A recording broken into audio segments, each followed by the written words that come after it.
¿Se ve? ¿Me avisan? Sí se ve, doctor. Muy bien. Vamos a desarrollar entonces el encargo de hoy día. La clase es un poco larga, me van a tener paciencia. Son como 3 o 4 capítulos. Yo soy el doctor Chávez, para los que no me conocen. Soy cirujano general, médico del Hospital Santa Rosa. Hoy día vamos a revisar estómago y duodeno. Se supone que hoy día en la mañana ya han revisado la anatomía, la fisiología, la irrigación. Así es que no me voy a detener en hacerles ese repaso. Algunas consideraciones las haremos. El estómago y el duodeno es la segunda y tercera porción del tubo digestivo. El estómago tiene como límite el cardias y el píloro. Es un reservorio funcional que es responsable del procesamiento de los alimentos físico-químico, cuyo producto final se llama quimo. Y esta sustancia gelatinosa va a pasar a través del píloro al duodeno. Y el duodeno es otro segmento del tubo digestivo que comienza en el píloro y termina en el ángulo de Treitz. Ahí vuelve a mezclarse con los jugos duodenales, pancreáticos y biliar para finalmente terminar en un producto llamado quilo, cuya sustancia está totalmente disgregado en sus elementos básicos para ser absorbido en el yeyuno ileón. La ubicación del estómago es supramesocólico, o sea, está sobre el colon transverso, está sentado encima del colon transverso, es intraperitoneal y está ubicado debajo de la cúpula del diafragma y lóbulo hepático izquierdo. En cambio, el duodeno tiene 3 ubicaciones. Una porción, o sea, el bulbo, y la primera porción está sobre el colon transverso. La segunda porción está detrás del colon transverso, o sea, es retrocólico, y la tercera porción, la cuarta, una parte de ellos está debajo del colon, o sea, es supra, retro e inframesocólico. Es retroperitoneal, excepto la parte inicial que corresponde al bulbo y la última parte, que es la cuarta porción duodenal, que es intraperitoneal. Vamos a hacer tiene pues dos curvaturas, la menor, curvatura mayor. En esta menor tengan presente esta pequeña muesquita que es un punto de reparo donde vamos a tener en cuenta inclusive para hacer la división del antro. Pero este también es un punto de reparo, cisura angular, cuando se hace vagotomía, que vamos a ver al final. Entonces tiene una cara anterior, una cara posterior, un fondo, un cuerpo y un antro. Algunos el antro lo dividen en antropíloro. Bueno, por eso no nos vamos a pelear. Mide más o menos 25, 12, 8. Su capacidad varía de 1000 a 1500 centímetros cúbicos. Vamos a describir un poco el cardias. El cardias no es una verdadera válvula como ocurre con el píloro. El píloro es un solo segmento, una porción de segmento de la capa circular interna de la primera porción del duodeno. Ese es el píloro. En cambio, el cardias no es así, pero cumple la función de esfínter. Y aquí, si no está debidamente compuesto todas estas partes, se va a formar el reflujo, el ERGE que han revisado también el día de ayer. ¿No es cierto? El famoso ERGE. La primera parte se llama corbata de Suiza, que es este reborde donde termina la capa longitudinal externa del esófago. Entonces se forma un reborde inferior y va a bordear desde la cara posterior a la cara anterior del esófago, y a eso le llamamos corbata de Suiza. Luego tenemos la roseta de mucosa esofágica, o sea, la mucosa esofágica se protruye hacia el interior de la cavidad gástrica para evitar el retorno de contenido gástrico al esófago. Tercero es este ángulo. Este ángulo se llama ángulo de His, que debe ser 45 grados. No puede ser más, porque si es más, esta válvula se va a hacer insuficiente y va a comenzar el reflujo. Además, el vértice debe ser bien agudo, que divida perfectamente al fondo gástrico con el esófago. Y ese se llama válvula de Gubarov. Estas 4 partes hacen la función de esfínter para evitar el retorno del contenido gástrico durante los movimientos peristálticos. A eso se agrega, si ustedes recuerdan la anatomía que ya revisaron, el esófago pasa a través del diafragma por un espacio que se llama hiato esofágico. Y en ese hiato esofágico hay 2 organizaciones musculares estriados que se llaman pilares. Pilar anterior y pilar posterior. El anterior es mucho más grueso. Por ahí va a pasar el esófago. Entonces, todas estas estructuras deben estar perfectamente ubicados para que no haya el famoso reflujo.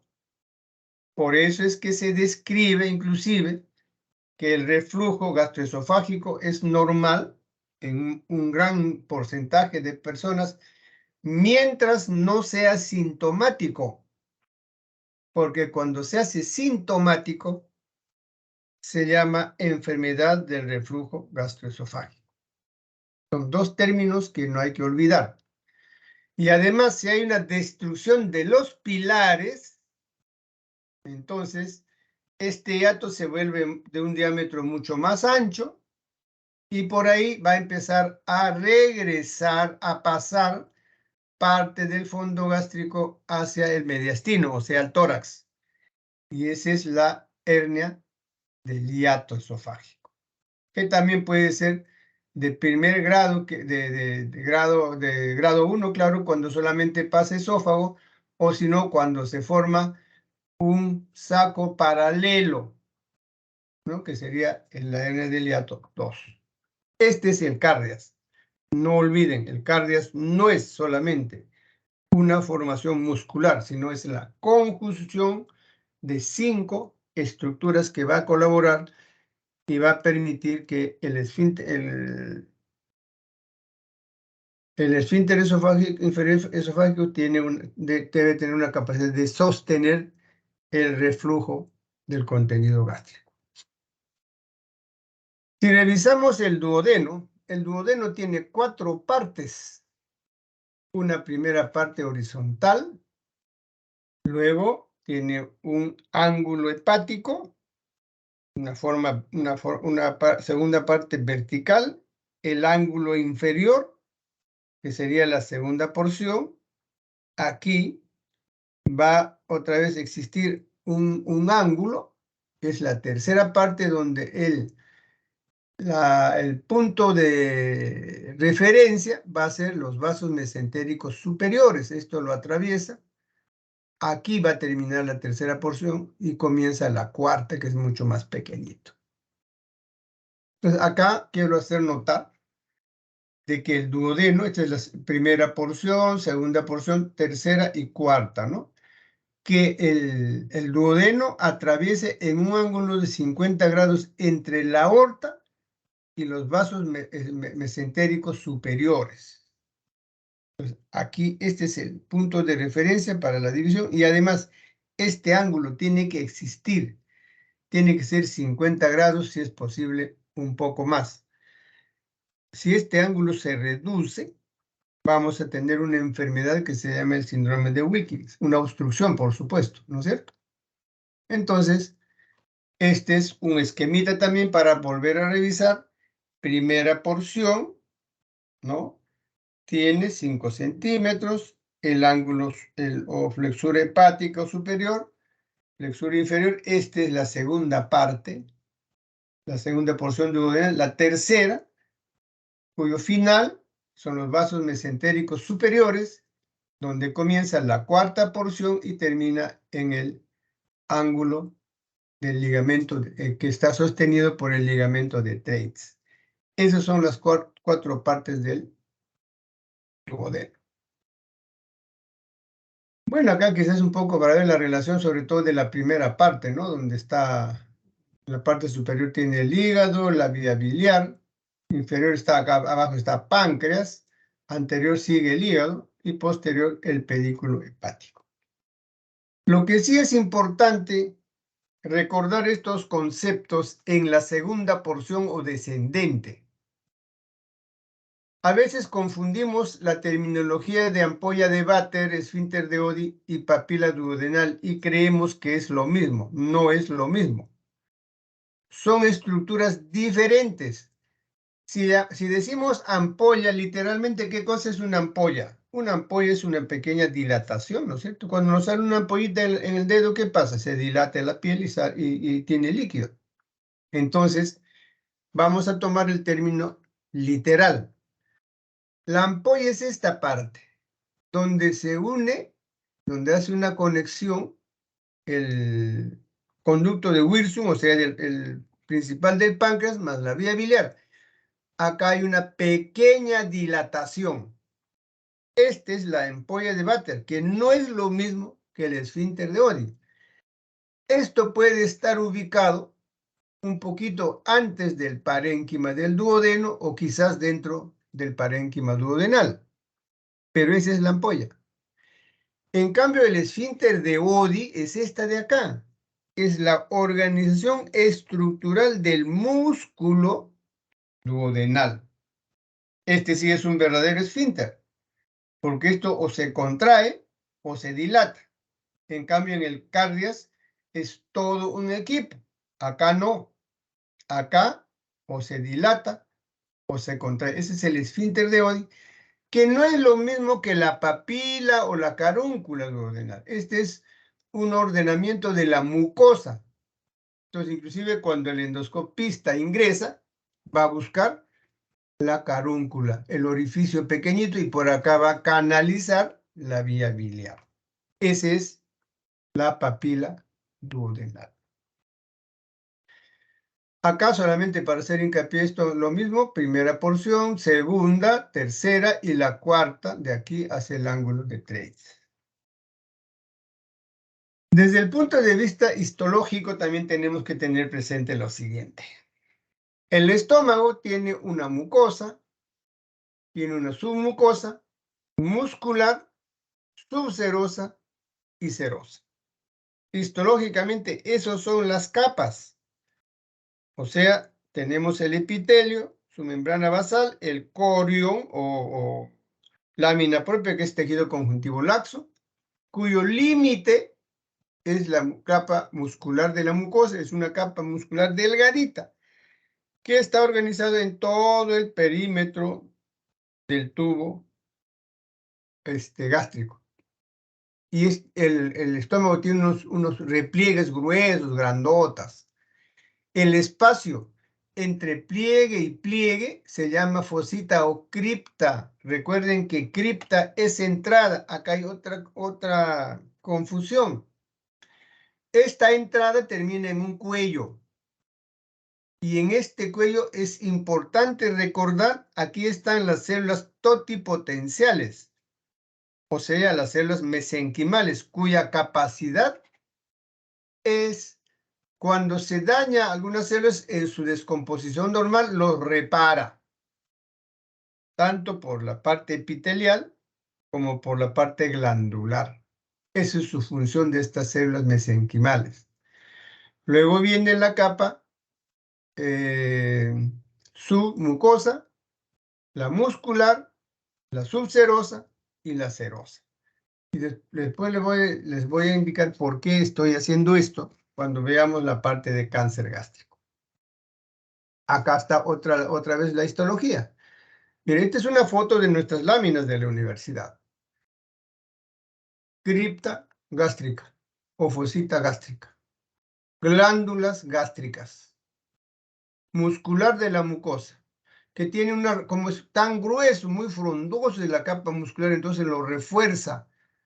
Refuerzo estructural, aún inclusive colabora en la acción motora de las glándulas. Este músculo se llama músculo de Bruch y esta es la parte glandular.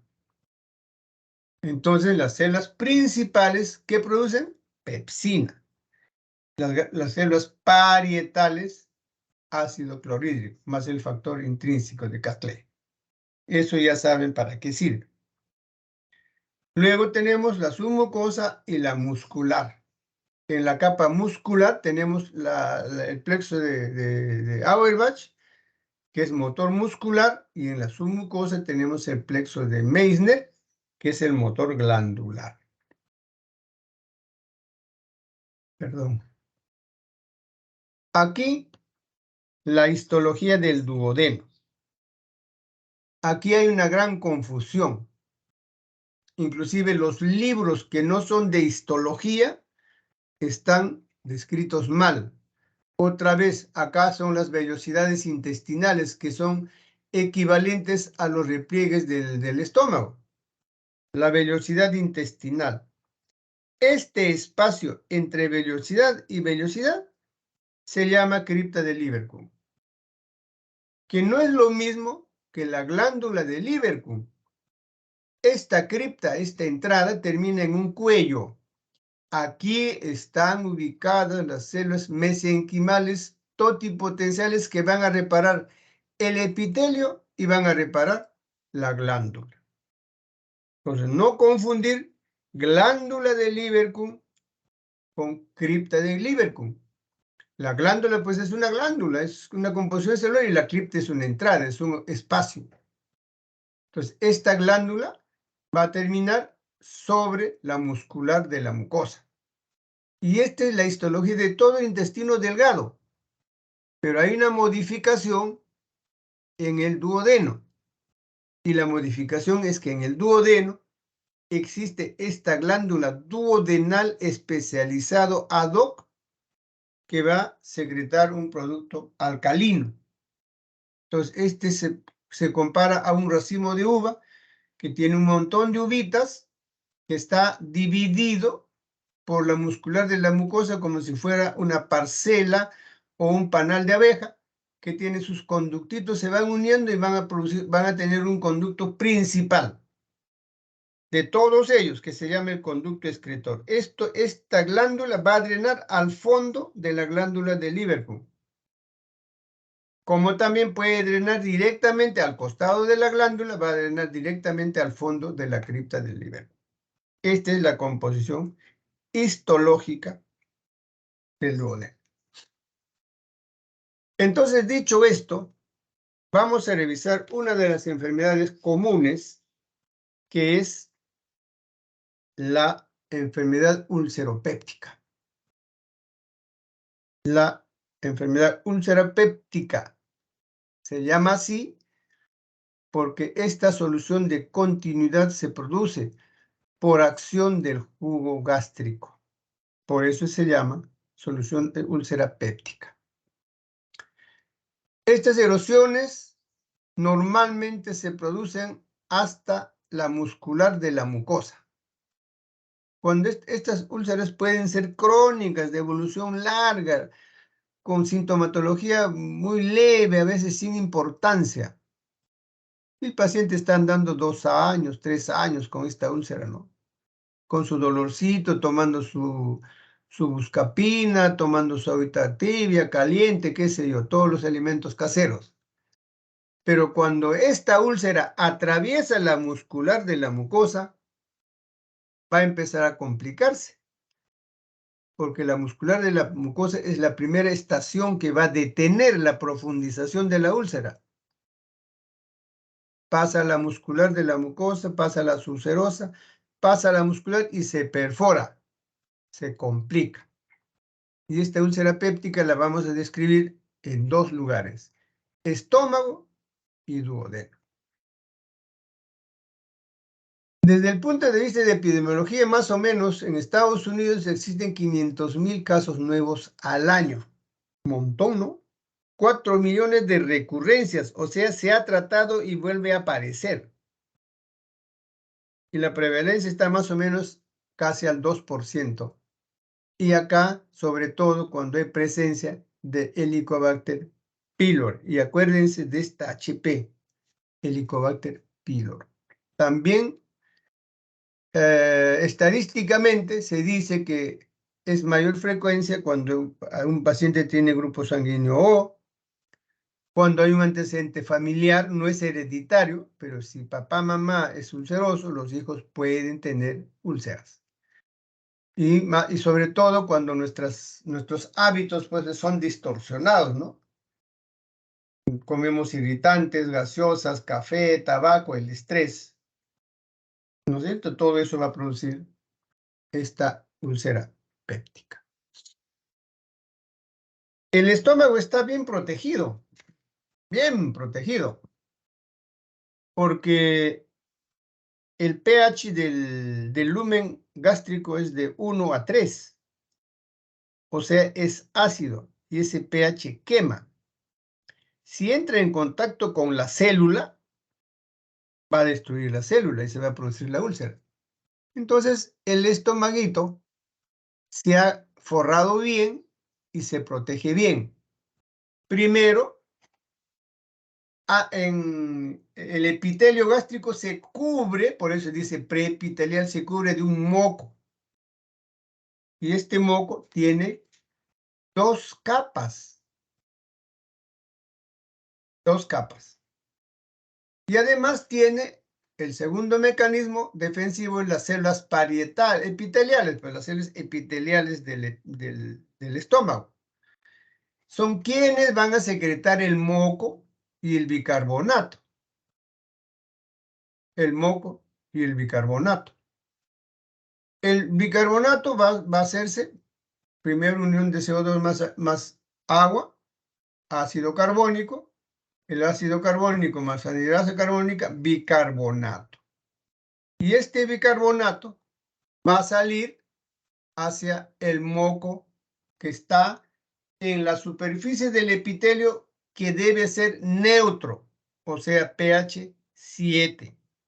Por lo tanto, a través del moco y un pH alcalino, no va a hacer daño en las células epiteliales del estómago el contenido gástrico ácido. Además, estas células epiteliales va a tener su mecanismo de defensa porque así como no hay, como las células descansan en su membrana basal, no hay un espacio por donde puede filtrarse el contenido gástrico. Porque de célula hay una unión hermética. Cualquier sustancia, cualquier elemento que quiera atravesar del lumen hacia el intersticio debe pasar a través de la célula, ya sea por mecanismo activo o mecanismo pasivo. Entonces, otra defensa. La otra defensa es esta renovación celular. La renovación celular es constante. Se hace daño. Entonces, ¿dónde va a comenzar la renovación celular? En el cuello del fondo de la cripta o de la fosita gástrica. Ahí va a empezar. Cuando se lesiona el epitelio, su renovación más o menos dura de 3 a 5 días. Pero cuando se lesiona la glándula, o sea, hacia la profundidad, la recuperación puede durar meses, el reemplazo. Otro mecanismo de defensa intraepitelial es que el epitelio gástrico produce prostaglandinas. ¿Y esta prostaglandina qué función tiene? Estimula, igual que el factor de crecimiento, a la renovación celular. Le dice, oye, apúrate, que mira, hay células, lesionadas. Estimula. Como hay úlcera, al estimular a la vez inhibe la secreción ácida para que también al estómago no fluya mucha secreción ácida. Entonces, esta prostaglandina es fabricada en el epitelio gástrico y además va a venir por el torrente circulatorio con este factor 3. Las células parietales secretan ácido clorhídrico, producen ácido clorhídrico que va a ir al lumen.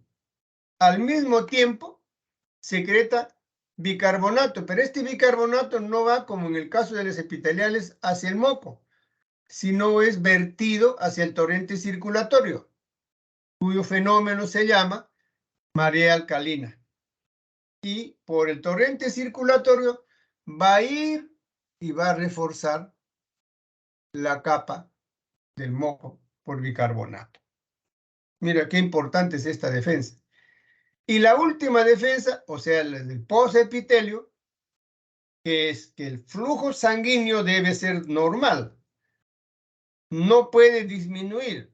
Por ejemplo, en los pacientes nerviosos hacen espasmos vasculares. En los que fuman hacen espasmos vasculares. Por lo tanto, van a producir hipoxia. Si la hipoxia es severa, va a producir necrosis. Y si hay necrosis, va a producir úlcera péptica. La fisiopatología bastante explicada. Entonces, estos son los mecanismos de defensa que tiene el epitelio gástrico. Quiere decir, acá está un gráfico más o menos para poder hacer un resumen. Nosotros sabemos que el pH del moco debe ser 7. Este pH también no solamente la característica es del pH, sino este pH tiene fosfolípido, o sea, es hidrofóbico, rechaza que alguien se pegue. Y además es surfactante. Quiere decir que el moco no permite que se pegue, sino resbala. Nada queda pegado. Esa es la característica. Entonces, ese es el moco y tenemos la parte epitelial, la segunda parte, sintetiza prostaglandina, sintetiza bicarbonato y mantiene que este pH sea 7. Pero si este pH ácido, acá hay una lesión de mucosa, el pH hace contacto con el epitelio y va a lesionar. Además, en la posepitelial, la circulación sanguínea debe ser normal, sin espasmos, sin hipoxia. Y esto puede ocurrir por mecanismos agresivos que vamos a ver a continuación. Otro ejemplo, lo mismo, está un epitelio sano, la cripta, que es esta es la glándula, ¿no? La célula epitelial, el moco en 7 y el pH de 1 a 2 en este caso, ¿no? Entonces, esos son los conceptos de la defensa de la mucosa gástrica. Este cuadrito es muy bonito, recuérdenlo. A ver, tenemos a los factores agresivos que son los ácidos clorhídrico, pepsina, alcohol, AINES, esteroides y sales biliares. Las sales biliares son enemigos de la mucosa gástrica. Estos van a dañar la mucosa. ¿Y cómo? Para que se dañe la mucosa con estos factores, tiene que perderse la integridad de la mucosa. O sea, se pierde moco, no hay prostaglandinas, no hay bicarbonato. Entonces, por ese mecanismo, va a formar la úlcera. El segundo grupo, el paciente estresado y fumador, hace vasoconstricción. Entonces va a producir necrosis, pero por hipoxia. Y por ese mecanismo va a ser úlcera péptica. Y el 4, el Helicobacter pylori. Este es una bacteria anaerobia, mala. Va a dañar directamente, entre comillas, como si se comiera a la mucosa. Y encima está considerado como un precancerígeno. 3 grupos con las cuales, 3 factores con las cuales vamos a tener la presencia de úlcera péptica. Esta imagen es muy sugestivo, recuérdenlo. Cuando Diosito o la naturaleza nos formó, nos puso todos nuestros factores de defensa bien organizados para hacer frente solamente a 2 productos, ácido clorhídrico y pepsina. Entonces nosotros debemos tener un equilibrio entre estos productos 2 contra un montón. Entonces aquí no debe haber úlcera. Entonces, por eso yo he puesto abajo en rojo y al patito esto asustado, donde se da a entender que estos son factores que nosotros lo agregamos. Entonces se pierde este equilibrio entre de los 2 contra un montón. Entonces vamos a producir úlcera péptica. ¿Quiénes son los AINES? Entre los AINES la más utilizada es la aspirina, inclusive los de 40, 50 años, porque en la televisión han escuchado hay que tomar ácido acetilsalicílico después de los 40 y toman todos los días. Y es más, ni siquiera con los alimentos. Y van erosionando la mucosa gástrica. Corticoides, sales biliares, enzimas pancreáticas, alcohol, tabaco, estrés, y otra vez aparece este bicho, ¿no? Todo esto es responsabilidad nuestra. Nosotros vamos a lesionar estas barreras bien constituidas para producir úlcera péptica.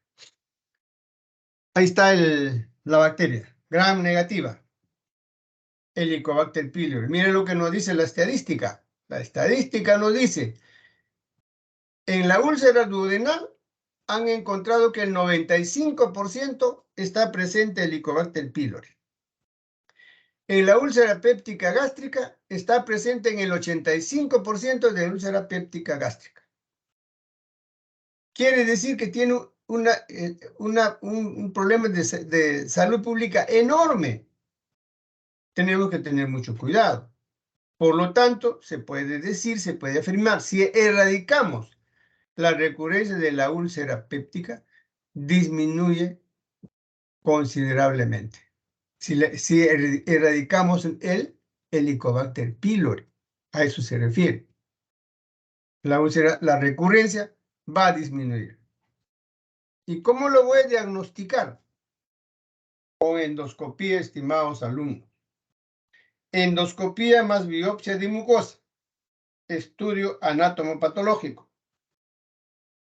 Después de este estudio, después de hacer este diagnóstico, debemos recibir tratamiento. Acá hay 4 esquemas, hay como 8, no importa. Pero estos son los más clásicos. Ahí está la dosis, el tiempo y cuánto tiempo debemos utilizar. Felizmente ahora en la industria farmacéutica todos nos vienen para 10 días, felizmente. Pero yo, como siempre, yo no estoy contra de las revistas. De repente mis alumnos creen que estoy contra las revistas. No. Yo lo que a mis alumnos les digo es, por favor, ustedes están en la etapa de leer libros y no revistas. Si quieren, lean libros y complementen con revistas. Y no hagan sus trabajos de revistas, hagan de libros. Por lo tanto, ¿por qué esta afirmación? Por ejemplo, en el tratamiento de HP hay artículos, ya no son pocos, que repiten como monitos que hay que dar tratamiento por 5 días. Nunca, jamás. Debe ser 10 días.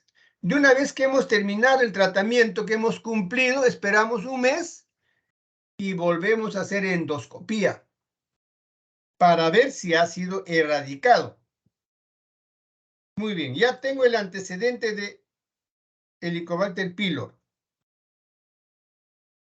Ya me controlé y en el control endoscópico segunda vez me dicen que ya no hay. Entonces voy a hacer cualquiera de estos, el más usado en la prueba de aliento, para hacer el seguimiento, para el control, porque si ya tuve, puedo recurrir. De repente por ahí se escapó algunos.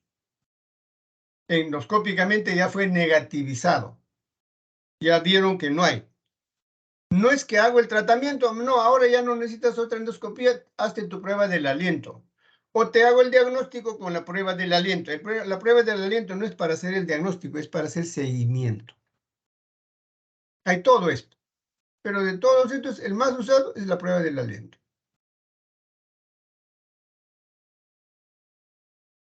A AINES también hay que darle un espacio especial.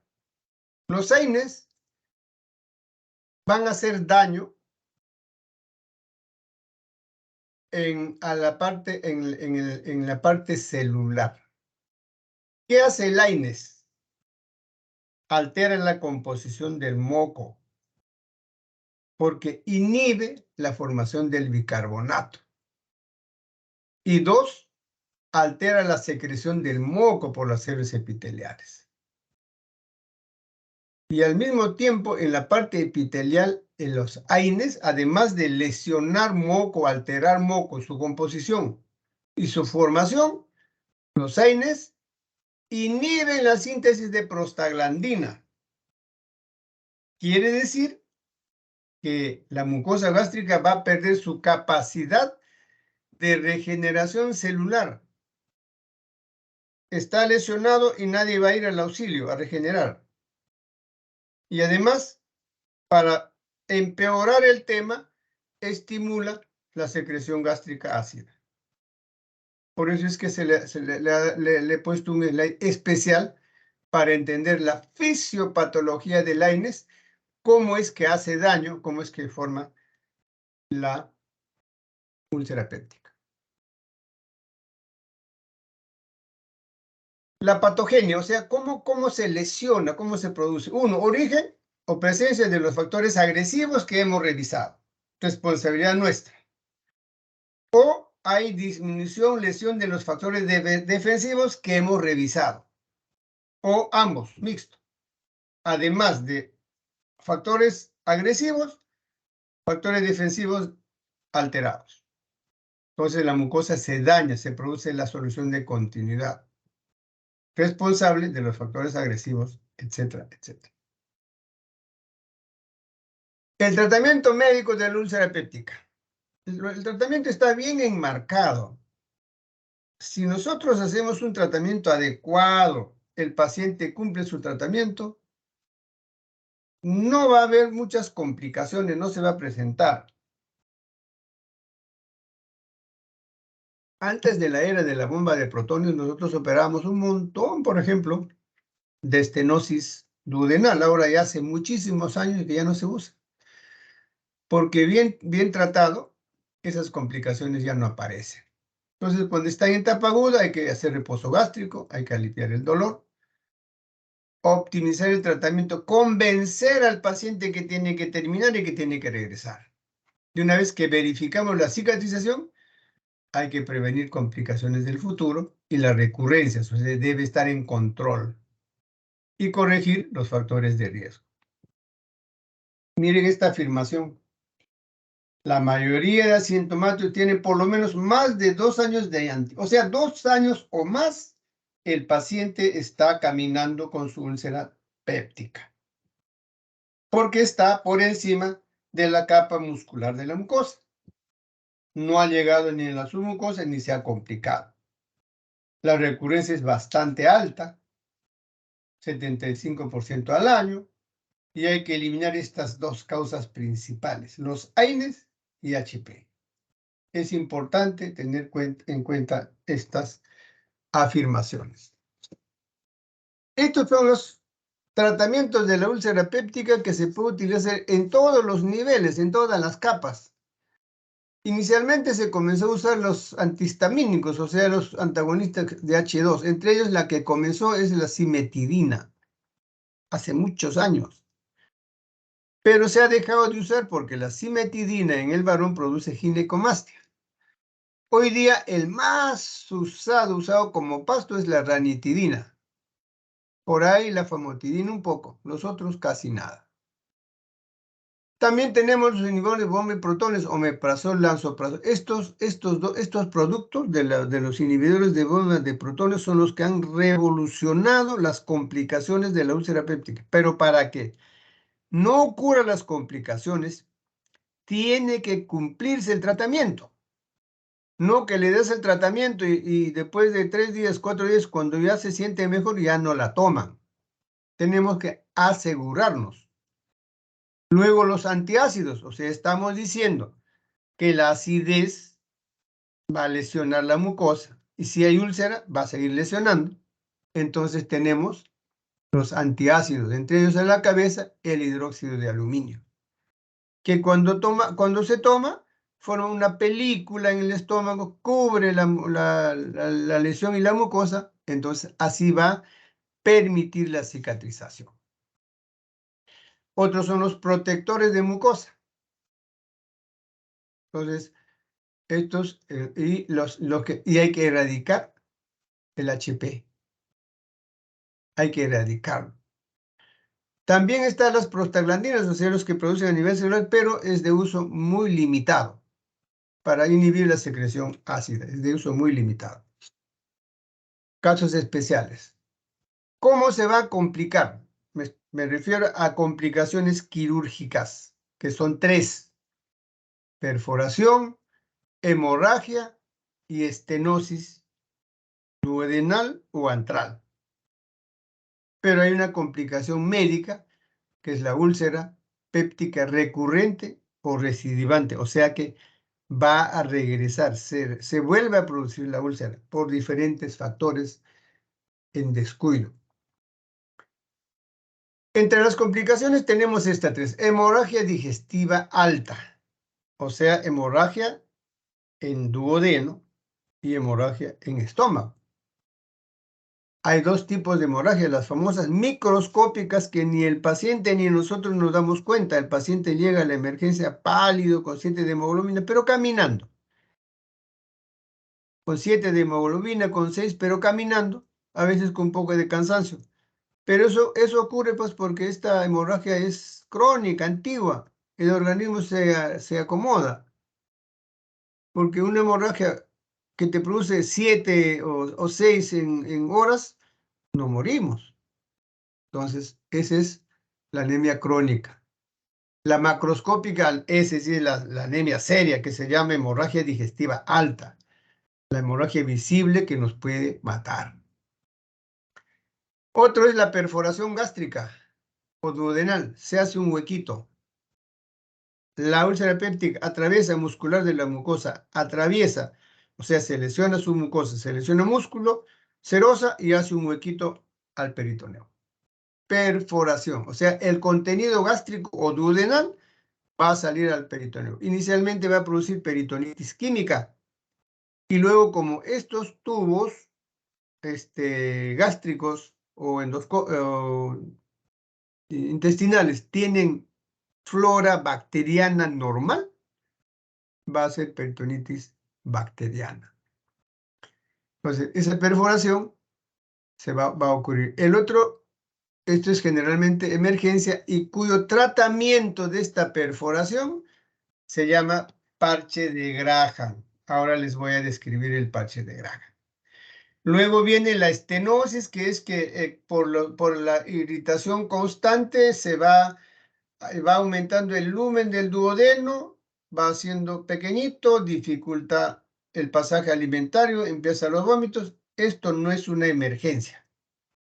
Esto hay que estudiar, hay que preparar, hay que descartar que no sea un cáncer, porque estamos hablando de estenosis, y luego se hace una cirugía en forma electiva.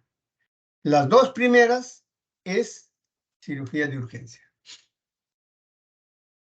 Cuando tenemos la complicación de la perforación de la úlcera péptica, el único examen que debemos pedir se llama radiografía. ¿Qué pasa? ¿Quién está silbando? Se llama radiografía. Radiografía tóraco-abdominal. Radiografía tóraco-abdominal. Esta radiografía está muy bien hecha, pero está muy arriba, no se ve el abdomen. Para yo interpretar esta radiografía, la radiografía lo tengo que tener en la mente, si no, no lo voy a ver. Yo tengo que tenerlo presente en mi concepto, que este es diafragma, que este es hígado, este es diafragma, este es fondo gástrico. Y este espacio no existe como espacio real, es un espacio virtual. Quiere decir que si hay un espacio entre el diafragma y el hígado, este está ocupado por aire. ¿Y de dónde viene el aire? De una víscera hueca. Entonces, tengo que tener esta imagen, no se olviden. Inclusive nuestros amigos semiólogos, que a ustedes les gusta mucho leer semiología, nos dicen que tiene el aspecto de una gaviota volando, ¿no? Las alas de la gaviota. Su cuerpecito, ¿no? Una comparación semiológica para enseñar por nuestros semiólogos. Entonces, pero esto lo tienen que tener presente. Para que esta imagen salga así, hay que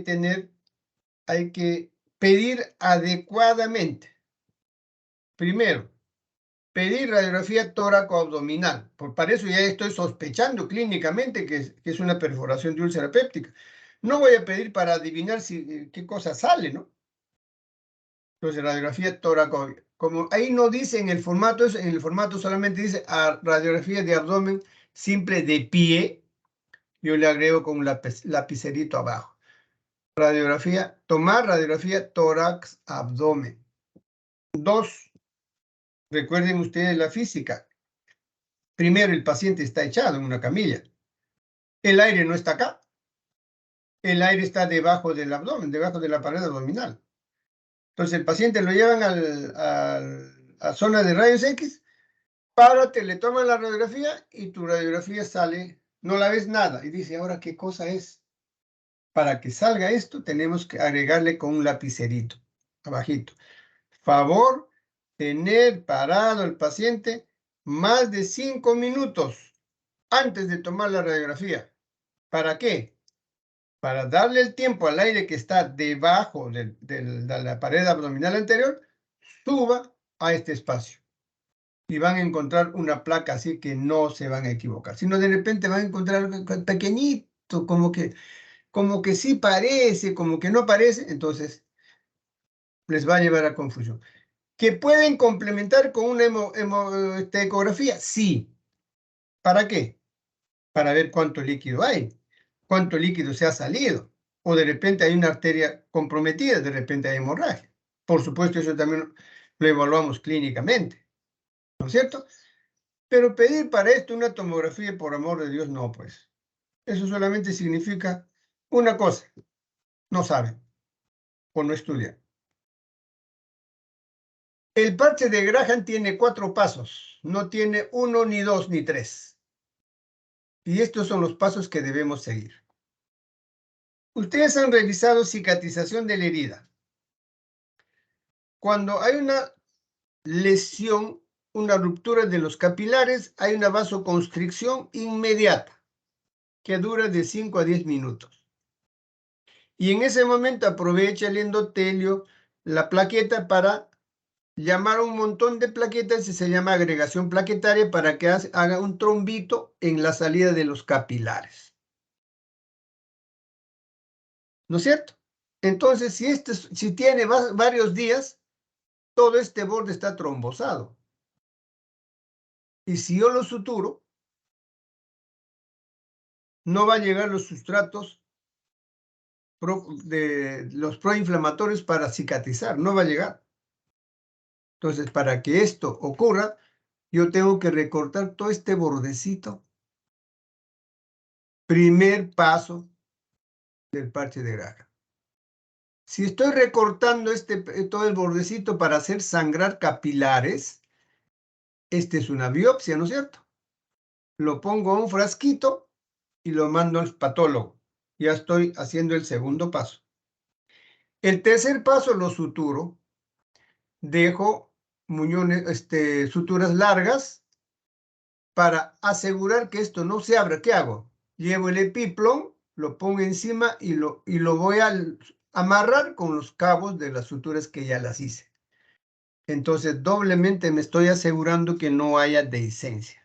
Estos son los 4 pasos del parte de Graham. No es que ahí encuentro la sutura, le pongo los puntos y me voy. Ese es ser irresponsable. Porque ¿quién me asegura que esta úlcera péptica no es un cáncer? Nadie.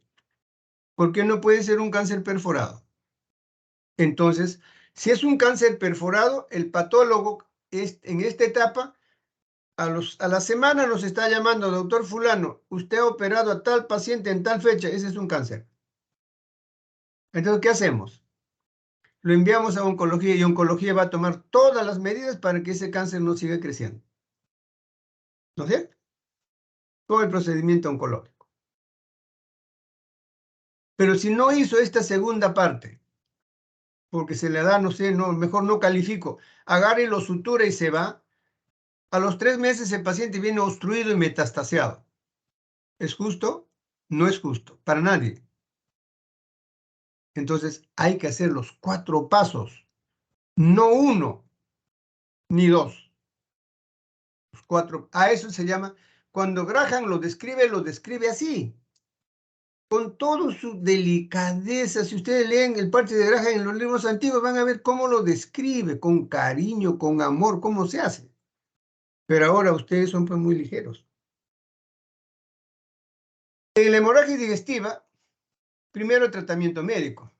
Recuerden, el primer tratamiento es líquido, expansión de volumen. ¿No es cierto? Líquido no es sangre. Líquido, expansores plasmáticos. Ese es el primer tratamiento. No es que tráeme sangre ahorita, porque de repente no hay ni en el banco. Pero sí después hay que poner sangre para recuperar el transporte de oxígeno. Luego, si tenemos un endoscopista hábil con ganas de colaborar, le pedimos un favor y ingresa la endoscopía. Entonces, primero, ubica el punto de sangrado. Ah, está sangrando en tal sitio. Muy bien. O hace sus procedimientos endoscópicos para parar el sangrado. Le puede poner ligadura, puede embolizar, puede poner clips, puede quemar. Muy bien. Entonces ya no es necesario que ingresemos. Y si ya el endoscopista no puede, nos dirá, está sangrando, no puedo, y viene la parte quirúrgica. También hay que tener presente estos tips que muchas veces nos olvidamos cuando estamos de guardia, ¿no? Cuando un paciente está sangrando, está en emergencia y hemos pasado 1500 centímetros y no se estabilizan los signos, o sea, está que se cae, a sala. No va a parar. O en todo caso, en 24 horas ya se puso 6 unidades. Los signos vitales no se han estabilizado, a sala. Ya no va a parar. Ese sangrado es importante. Y el abordaje de la úlcera péptica quirúrgica puede ser por vía abierta o laparoscopía. Hoy día se usa la laparoscopía. Está muy bien, perfecto.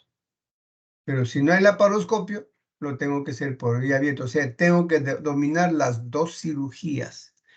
Yo no puedo decir solamente soy cirugía laparoscopía. Esta es la tendencia actual y está mal. Hay unos americanos que vienen a cirugía, que hacen cirugía no sé si vienen a aprender, porque es cirugía de campañas en la selva. Vienen con su equipo, con todos sus enfermeras, con todo su equipo para operar. Y contratan a un cirujano para que esté sentado cuando se le complica, para que el cirujano haga la parte abierta. ¿Qué les parece? O sea, este cirujano solamente hace la laparoscopía, pero no sabe hacer la cirugía convencional. A eso estamos llegando. Entonces, hay úlceras pépticas refractarias, que es la única complicación. Esta es la parte médica. Tenemos dos tipos. Las que tienen HP positivo. ¿Qué pasó? ¿Por qué regresó? De repente no cumplió el tratamiento. De repente la bacteria es resistente al medicamento. o el tratamiento es inadecuado. Le dieron tratamiento de 5 días. Evaluaremos para hacer el tratamiento. O cuando hay HP negativo, hay que acordarnos que hay falsos negativos. O sigue usando AINES, sigue fumando, o cuando la úlcera es muy grande. Entonces va a recidivar, quieras o no quieras. Entonces, en resumen, tenemos 3 úlceras pépticas: gástrica, duodenal y el famoso síndrome de Zollinger-Ellison. Este es producto de un tumor, un gastrinoma, que generalmente está en el duodeno. Esa se la vamos a dejar a nuestros amigos oncólogos. Nosotros nos vamos a ocupar de las 2 primeras que están en rojo. Entonces, visto las generalidades para ambos, vamos a ver las particularidades de cada uno. Úlcera péptica gástrica. Etiología, ya no voy a repetir. Todo lo que acabamos de describir. La patogenia, también todo lo que acabamos de escribir. El Helicobacter pylori, daño de la mucosa, el reflujo duodenal, etcétera, etcétera. La clínica. Es un reto diferenciar la úlcera benigna del cáncer gástrico. Por eso digo, ¿quién me asegura que una úlcera péptica perforada no sea un cáncer? Entonces ingreso, le pongo las suturas y me voy. No, señor. Tiene que sacarse la biopsia. Felizmente, los malignos son pocos. Felizmente. Pero no voy a confiar en eso porque decían, ¿a quién le toca? No sé. ¿Será a mi mamá, a mi papá, a mi enemigo? No lo sé. Pero a alguien le tiene que tocar. Y eso lo tengo que evitar. Esa es mi responsabilidad como médico. Los síntomas no son floridos. Ya hemos dicho que el que tiene úlcera péptica más o menos ya tiene más de 2 años. Un dolor no florido. Generalmente en la úlcera péptica gástrica el dolor es cuando terminas de comer y duele. Eso es todo. Se empiezan a preocupar cuando empiezan a bajar de peso y no pueden comer. Se empiezan a preocupar porque de repente la sangre está viendo sangre negra, melena, porque es una hemorragia digestiva alta. Ahí no vas a ver sangre roja por vía anal, vas a ver la melena, que es sangre negra como brea. Los asintomáticos van a debutar con perforación o hemorragia digestiva alta. Vienen vomitando sangre, que a veces se muere. Pueden haber complicaciones, de repente nos encontramos que ha tenido una úlcera crónica antigua, inclusive se perforó, pero la naturaleza lo cubrió, lo protegió y vamos a encontrar fístulas. Del 8 hasta el 20% necesitan cirugía de emergencia. La hemorragia generalmente es en paciente de edad avanzada y la complicación más frecuente es la perforación. Hay una clasificación que la hizo Johnson hace muchos años, antes que se llegó a determinar que los AINES era productor de úlcera péptica. Se adelantó, como todo buen pronosticador, como un buen visor, hizo esta clasificación en 5. Uno de estos 5 hay que primero ver este cuadrito que está en rojo. Quiere decir que de estos 5, el nivel de ácido que produce el estómago puede ser normal o bajo. Y el 2 y el 3, la producción de ácido es alto. Quiere decir que no puede tener el mismo tratamiento quirúrgico, tiene que variarse. Por eso es importante esta clasificación. Curvatura menor. Ácido gástrico normal. 2. Curvatura menor y duodeno. Cuerpo y duodeno. Pero con ácido alto. 3, prepíloro o antro, con nivel de acidez alto. 4, curvatura menor pero alto. Acidez normal. Y 5, en cualquier lugar. Y múltiple, no una úlcera, varios, que generalmente es producido por AINES. Por eso decía de que esta clasificación lo hizo antes de saber que el responsable era AINES. Ahora sabemos que el AINES es el responsable como etiología del 5. Con esta clasificación, entonces, voy a ir a hacer mi diagnóstico, mi historia clínica, como siempre, bien hechecito, mi anamnesis, mi examen clínico, confirmar si hay o no hay HP, si hay o no hay no maligno y eliminar AINES. Mi radiografía de estómago y duodeno, ¿qué es la que utilizábamos antes? Esta era nuestra herramienta de diagnóstico, porque nosotros manejábamos y seguimos manejando mucha clínica. Y ahora la endoscopía, pues mi madre, mejor. Por eso es que a veces de repente la gente joven está confiando, ¿no? ¿Para qué estudio? Pues si el endoscopista me va a decir qué cosa es. Yo me pregunto entonces, ¿para qué estudian medicina? Entonces la endoscopía es el gol estándar, ¿no? Para el diagnóstico. No solamente va a ver la úlcera, sino nos va a descartar si tiene el Helicobacter pylori o también podría ser un cáncer. Antes también utilizábamos el famoso sondaje gástrico. Se colocaba una sonda gástrica, se aspiraba el contenido gástrico del día siguiente de la mañana, se centrifugaba y en la centrífuga lo que quedaba abajo se buscaba si hay o no hay células neoplásicas. Y ese se llama Western blot.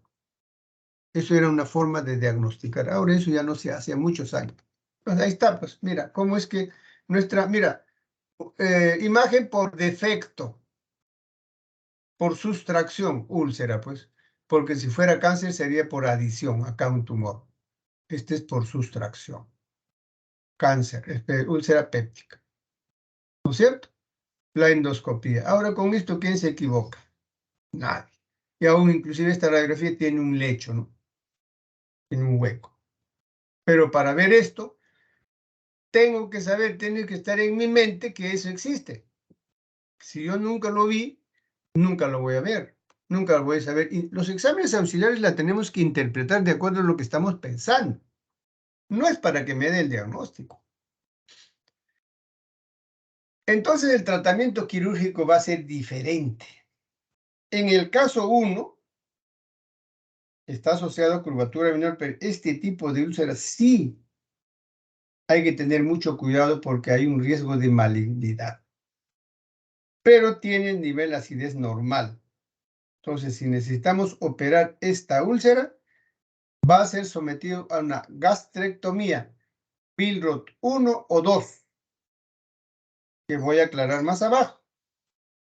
Pero si es el 2 y 3 con nivel de ácido alto, no solamente voy a hacer gastrectomía, sino voy a hacer vagotomía, o sea, voy a liberar la excesa producción de ácido gástrico.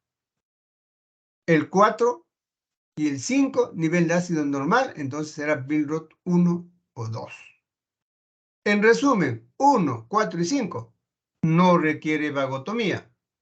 2 y 3 sí requiere vagotomía porque tenemos que reducir la acidez gástrica alta.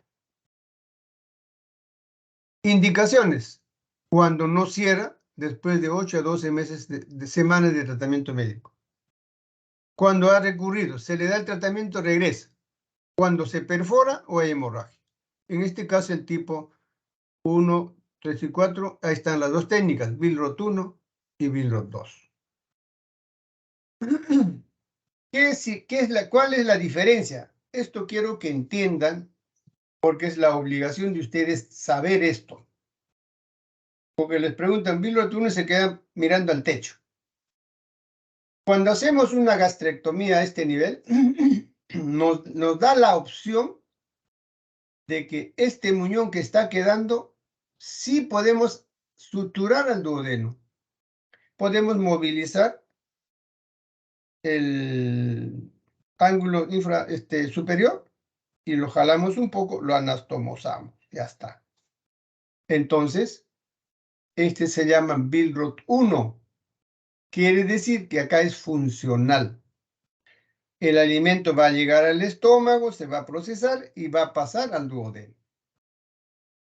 En cambio, el Billroth 2 no. El Billroth 2, cuando esta restricción es muy amplia, no alcanza. Y si no alcanza, ¿qué hacemos? Se hace la sutura del duodeno, se levanta el duodeno, el yeyuno en asa, se llama en asa, y se anastomosa al estómago. Esta anastomosis tiene que ser bien reglado. Tiene que ser una anastomosis pequeñita, de 4 centímetros. No todo, porque una cirugía mal hecha va a tener un grupo de complicaciones. Una de las complicaciones es esta asa ciega. Se llama síndrome del asa aferente. El alimento no solamente va a ir por acá, porque no es nadie lo está manejando, va a ir acá y va a ir acá. Por lo tanto, esto se va a dilatar, se va a comportar como una obstrucción y va a ser necesario a veces, cuando la sintomatología es muy florida, a rehacer la anastomosis. Otra complicación de este tipo de cirugías es que el jugo alcalino de bilis, páncreas y duodeno va a regresar al estómago. ¿Y qué va a pasar? El estómago no tolera el contenido alcalino. Se va a producir úlcera, se va a producir gastritis o úlcera inclusive de muñón, de la sutura. Entonces, esa es la otra complicación. Billroth 2, ¿no es cierto? Todas las variedades de Billroth 1. Cada quien le puso alguna modificación, le puso su nombre para nosotros acordarnos quién es. Pero todos están anastomosados a duodeno. Eso tiene que entender. Billroth 2 nos complicó peor todavía, ¿no? Acá ya no hay conexión con duodeno, es de frente. Miren esta anastomosis. En lugar de preocuparse en hacer una anastomosis adecuada, le cambia de forma y hace una anastomosis gigante. Aquí se va a producir pues el dumping.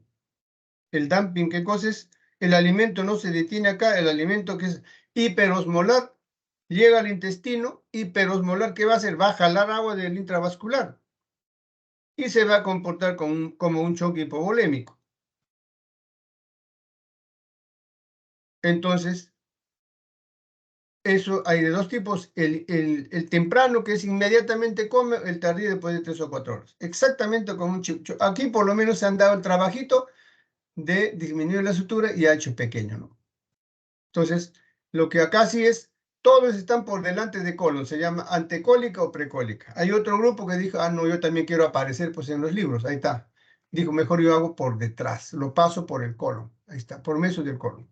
También es lo mismo. Estas son las complicaciones que yo les he mencionado.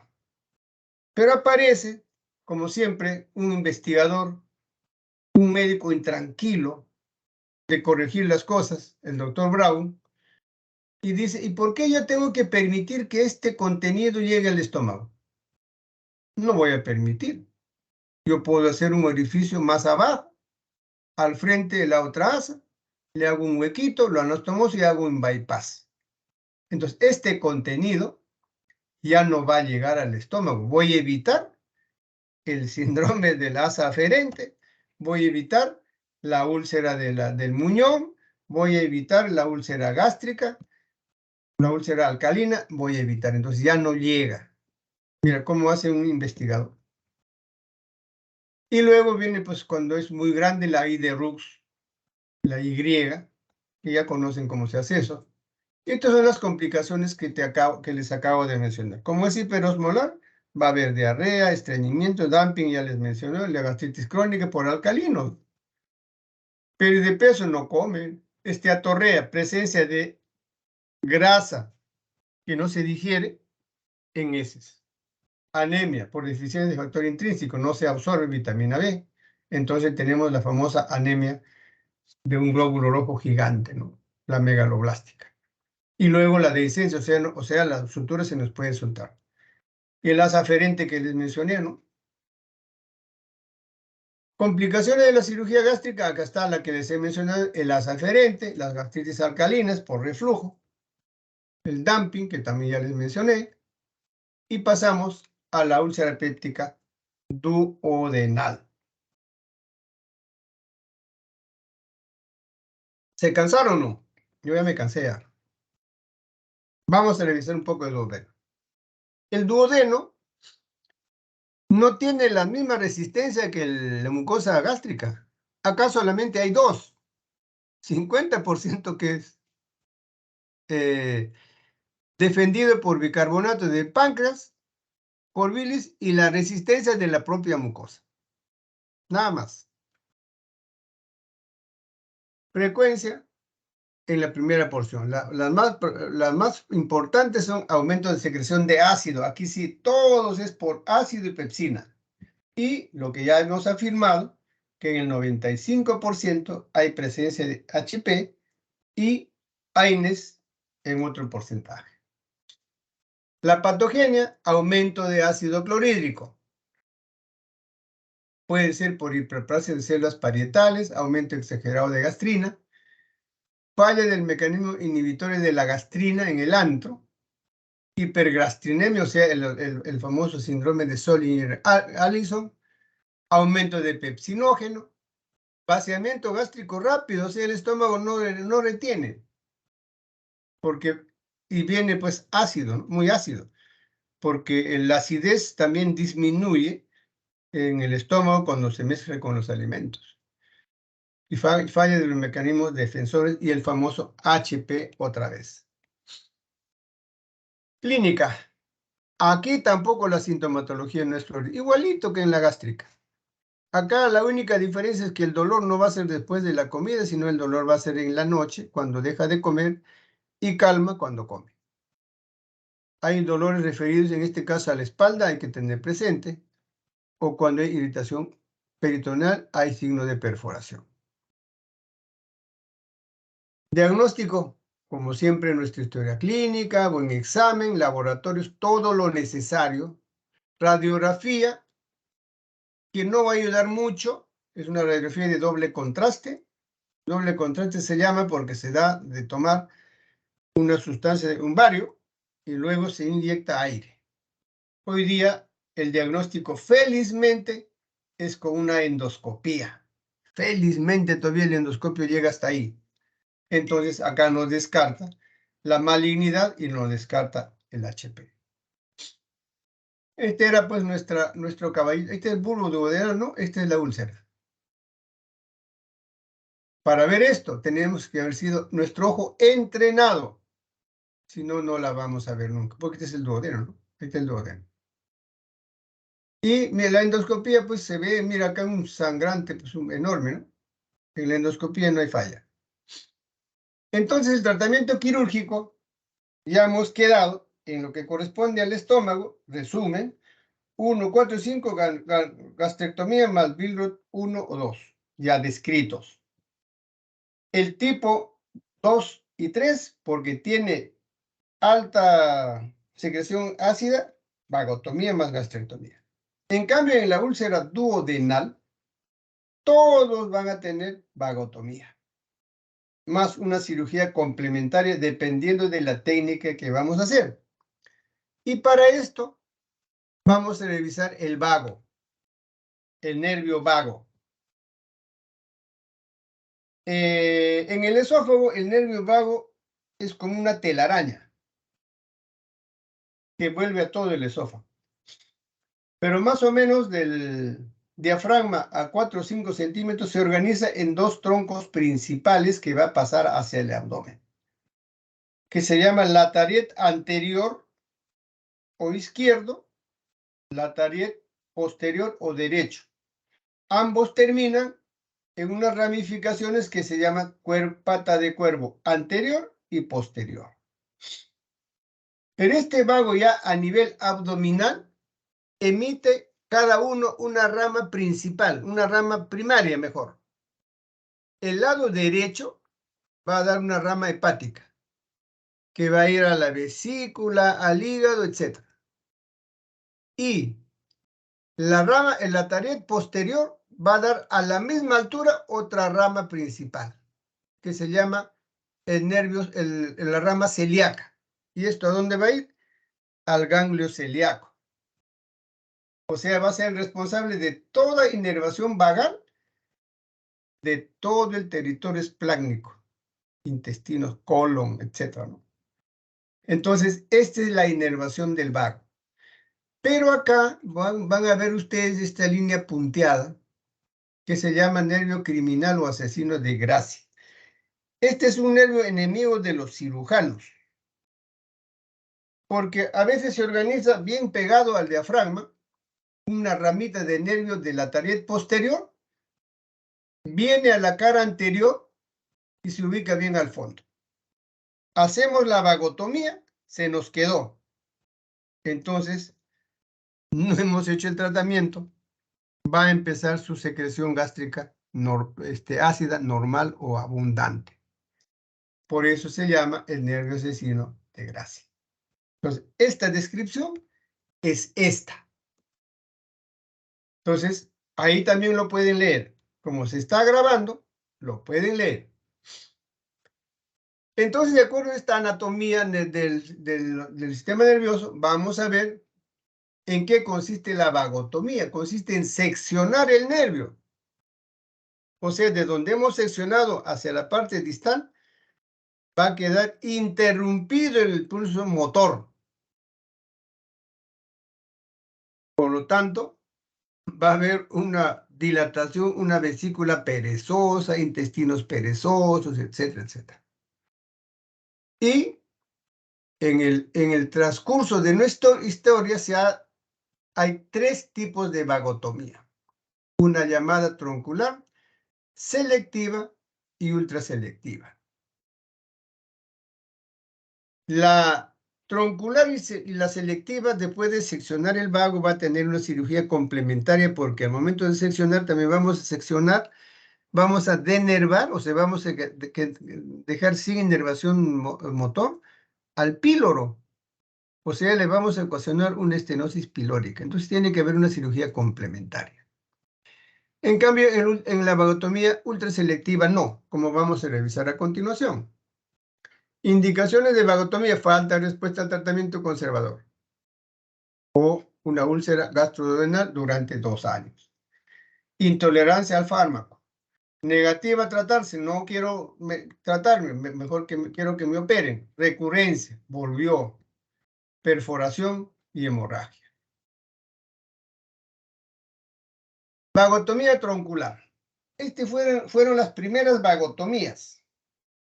¿En qué consiste? Antes que se produzcan las primeras ramificaciones, lo seccionamos. Entonces denervamos no solamente estómago, denervamos todo el territorio hepático vesicular. Denervamos todo el territorio esplácnico, porque hemos dejado sin inervación simpática a todo el territorio intestinal. Y hemos dejado estenosis acá, se cerró. Y acá necesita una cirugía para que pase contenido gástrico al duodeno. Esa es la cirugía complementaria. Vino otro cirujano, dijo, acá está vamos a ver este pequeño video, que es una vagotomía muy, muy didáctico para que vean sobre todo la ramificación, ¿no? Es una cirugía, es un video, está el vago, está pintadito el nervio vago, este es el vago posterior. Aquí vamos a ver la ramificación del nervio vago, del lataret posterior y la rama celíaca. Aquí se ve con mucha dificultad aquí abajo, donde está poniendo el clip, no se ve muy bien, pero si tienes buena voluntad la vas a ver, acá abajo, acá. Pero en la anterior sí se ve bien. Ahora van a ver en la siguiente. Este es el vago posterior. Vago posterior o derecho. El anterior o izquierdo es la que está liberando.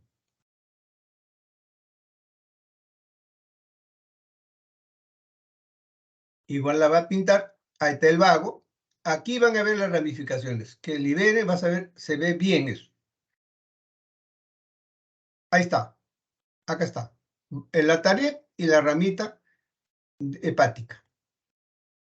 Acá se ve bien. Lo ha rotado. Ahí está la hepática y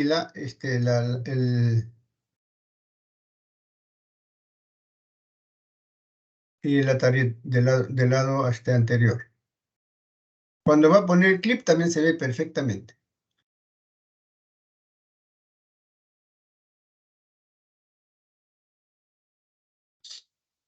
Acá se ve bien. Si ustedes tienen buena boleta, acá la van a ver. Esta es la tarieta, acá está la ramita. Esta es la ramita. Ahí está. Colocado el clip, lo va a aumentar, jalar un poquito y ahí se ve. Igual, ahí está, ¿ve? He tenido la voluntad de mostrarles si se ve. Está cortando y se terminó la cirugía. Esta es una cirugía larga, ¿no? Está recontra recortado. Muy bien. Seguimos avanzando y vamos a la vagotomía selectiva. Entonces, acá sí dijo la vagotomía selectiva, igual, ¿no? Queda obstruido el píloro, porque ya no se cortó acá, sino abajito. Se dejó muy bien la rama hepática, se dejó muy bien la rama celíaca, se denervó el estómago, cierto, pero se denervó el antro píloro por las ramas pata de cuervo y acá estenosis. Y acá se hace la cirugía complementaria. ¿Y en qué consiste la cirugía complementaria? Consiste, si está cerrado, cortamos en forma longitudinal y suturamos en forma transversal, o sea, dejamos un orificio grande.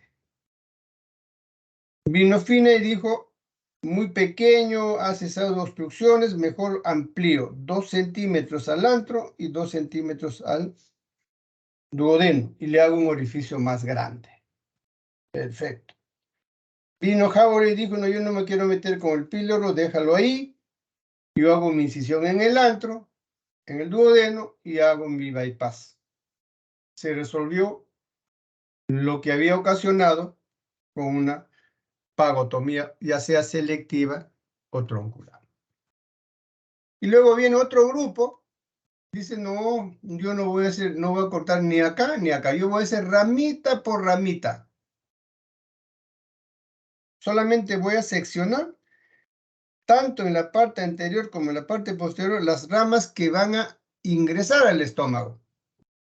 ¿Y hasta dónde? Más o menos hasta 6 centímetros del píloro o hasta esa muesquita que yo les decía en la primera o en la segunda slide, que es la región angular. Eso está acá. Entonces ahí rama por rama y respeta los dos latariet, respeta la pata de cuervo, por lo tanto ya no va a haber estenosis. Entonces ya no necesita cirugía complementaria. Si acá ven, hay otra imagen muy bonita y acá ya está denervado toda la tarieta anterior y acá nos está mostrando el posterior. Hacen lo mismo, esta es la técnica y luego lo peritoniza. O sea, la pata de cuervo queda y por lo tanto va a ser un estómago funcional a nivel del píloro. Solamente va a denervar la secreción ácida a nivel del cuerpo y antro, ¿no? Muy bien, esas son las 3 vagotomías. Complicaciones, va a producir atonía gástrica, por supuesto. Disfagia, claro, podemos lesionar al momento de hacer la vagotomía alta. Si se hace la troncular y la selectiva, vamos a alterar toda la motilidad intestinal. Hipotonía vesicular que va a tener en cálculos y podemos producir hernia de hiato si manipulamos mucho en la disección del esófago para ubicar el vago, sobre todo si el vago es muy alto. Entonces, para terminar, revisamos nuestro cáncer gástrico. Es el último encargo. Vamos a revisar la histología. Es importante que ustedes recuerden la histología. 3 recomendaciones. Si ustedes saben histología, anatomía y fisiología, entender las enfermedades les va a ser fácil.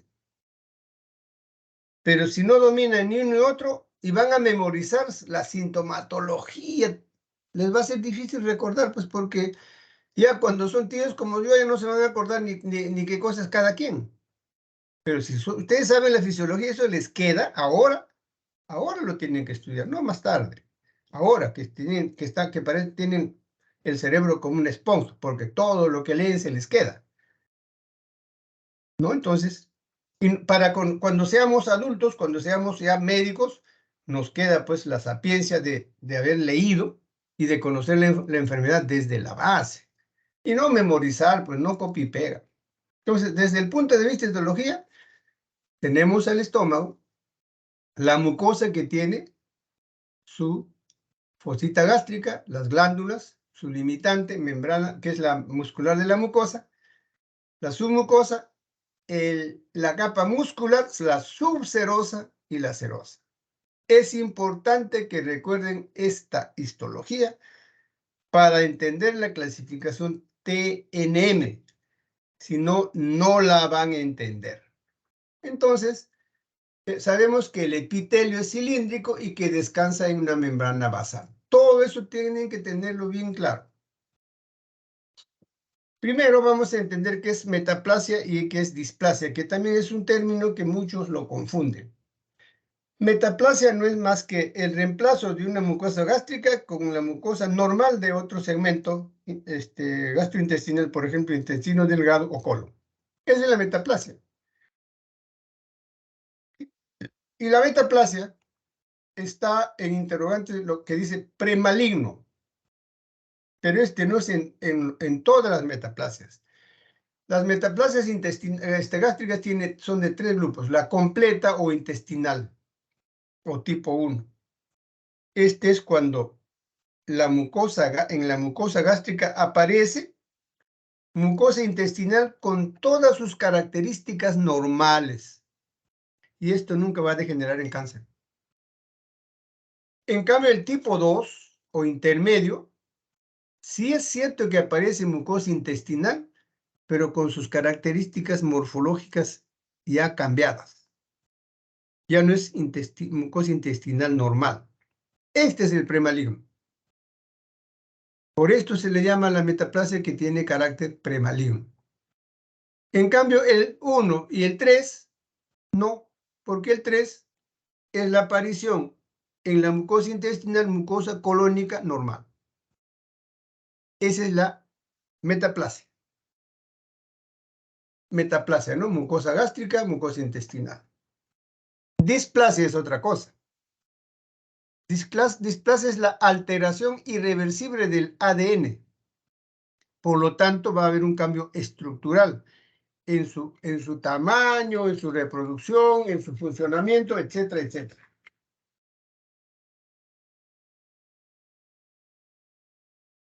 Entonces va a haber un cambio total. La célula va a terminar en otro tipo, con otras características celulares. Esa es la displasia. Y esta displasia puede ser bien diferenciado, moderadamente o pobremente diferenciado. ¿Por qué se dice bien? Porque recién está comenzando a cambiar de estructura. Está casi normal. Moderadamente diferenciado ya avanzó su cambio, ya no es la normal, pues ya avanzó en su diferenciación a otro tipo. Y el pobremente diferenciado ya es otra célula. Esa es la famosa displasia. Entonces, la mayoría de las displasias, de las neoplasias están en el epitelio y en la glándula. Estos cánceres son de desarrollo lento, no son de desarrollo rápido. El 90-95% es glandular, o sea, adenocarcinoma. Miren este dato. Recuerden este dato. El tiempo que transcurre desde que inicia la enfermedad hasta la muerte pasan de 15 a 30 años. O sea, Diosito nos dio el tiempo suficiente para estudiar, para descubrir la enfermedad. El cáncer no es de 1 año, de 2 años. Lo que pasa es que nunca le damos importancia, ni el público, ni nosotros. Los signos que aparecen que no son alarmantes no le damos importancia. 30 años, 20 años, 15 años. Entonces tenemos todo el tiempo suficiente que algún día le tomaremos con seriedad y haremos todo un trabajo para poder estudiar el cáncer y si los cánceres que se diagnostican sean tempranos. ¿Quién le hace caso a esta sintomatología? Nadie. Solamente, ¿quién le hace caso a la dispepsia? Nadie. Ah, me cayó mal la comida de ayer. Ahora ya han aprendido a usar el omeprazol, la bomba protón. Ya, señor, me ha caído mal. Me voy a tomar un omeprazol. O si no, le preguntan al farmacéutico, ¿qué vamos a tomar? Toma esto, toma bicarbonato, toma sal de Andus, etcétera, etcétera. Así están andando. 20 años. Y ahí le he puesto unas estrellitas para que se den cuenta más o menos. Hay algunas alarmas que debemos ponerle importancia, pero nadie le da importancia. ¿Cuándo empieza a alarmarse? Cuando empieza el dolor. Cuando empieza a bajar de peso, cuando empieza a vomitar. Recién. Y esto es.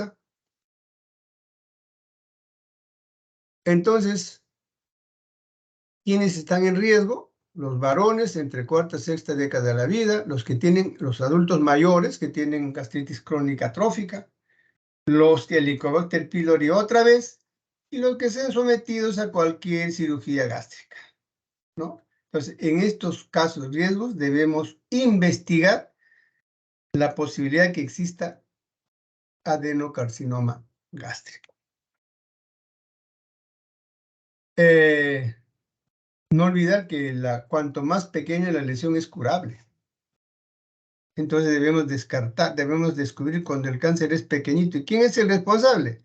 Nosotros, los médicos, siempre en cuando el paciente llegó a nuestras manos, vino y nos preguntó, consultó, y no le hicimos caso, somos responsables. Después nos damos cuenta cuando ya está metastasiado. Uy, ¿verdad? No me di cuenta. ¿Profilaxis para cáncer? ¿Hay o no hay? Claro que hay. Pero significa detección precoz. Esa es la profilaxis, para que sea un tratamiento curativo. Entre las definiciones de las formas de cáncer hay varias. Antes era inclusive mucho desorden. Este adenocarcinoma tubular es un cáncer de la glándula gástrica. Y ahí, como ya les mencioné, hay el bien diferenciado, el moderadamente y el poco diferenciado. Creo que eso está claro. El primero, más o menos de carácter normal. Poca alteración. El último es otra cosa. Y después tenemos este adenocarcinoma en anillo de sello. Este es una histología. Este es un cáncer, es un examen histológico. Que si nosotros observamos cada uno de ellos, acá hay un representativo, ¿no? Parece un anillo romano, donde en la parte anterior tenía un sello para sellar su documento. Por eso se llama en anillo de sello. Este cáncer es muy maligno, de vida muy corta. Después el famoso anaplásico, muy infiltrativo. Demasiado infiltrado. Entra Bormann, nos dice Bormann 4, o sea, todo está pegado, todo está infiltrado, desordenado. El de Laurent solamente es para ver acá si está íntegro las neuronas intercelulares, la célula va a avanzar menos, pero si está abierto, las células cancerosas va a avanzar más. Es bastante importante conocer esta clasificación. Hasta el año 2010 era todo un desorden evaluar cáncer porque los japoneses, los americanos y los europeos tenían su propia nomenclatura. No sabíamos a dónde arrimarnos, no sabíamos cuál era el mejor y cuál era el peor.